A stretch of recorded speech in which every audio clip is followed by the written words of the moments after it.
ఇప్పుడు మనం జోగులాంబ గద్వాల జిల్లాలో ఉండేటువంటి కాల్తిమాన్దొడ్డి అనేటువంటి మండలంలోని వెంకటాపురం గ్రామ శివారులో ఉన్నాం. మన పక్కన ఉండేటువంటి రైతు పేరు ఎల్లప్ప. ఈయన 9 ఎకరాలు నెట్టెపాడు ప్రాజెక్టు కింద వరి పొలం సృష్టి చేసినాడు. నీళ్ళందాక మొత్తం 9 ఎకరాల పంట ఎండిపోయింది.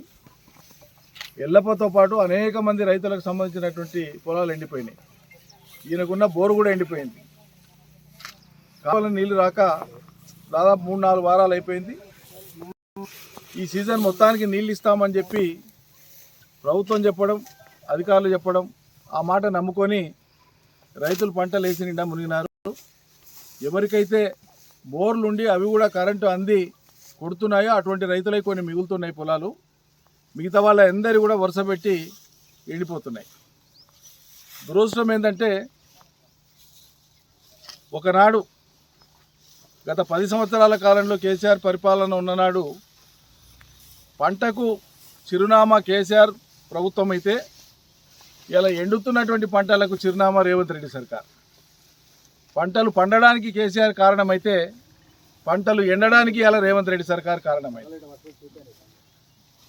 గత అనేక సంవత్సరాల కంటే అత్యధిక వర్షపాతం నమోదైంది పోయిన వానాకాలం. మరి ఎక్కువ వర్షపాతం నమోదైనటువంటి పరిస్థితులలో అన్ని జలాశయాలు నిండి సమృద్ధిగా నీళ్లున్నప్పుడే పంటలు ఎండేటువంటి దుస్థితి ఎందుకు వచ్చింది అంటే నీటి యాజమాన్యాన్ని సరిగ్గా నిర్వహించలేనటువంటి అసమర్థత.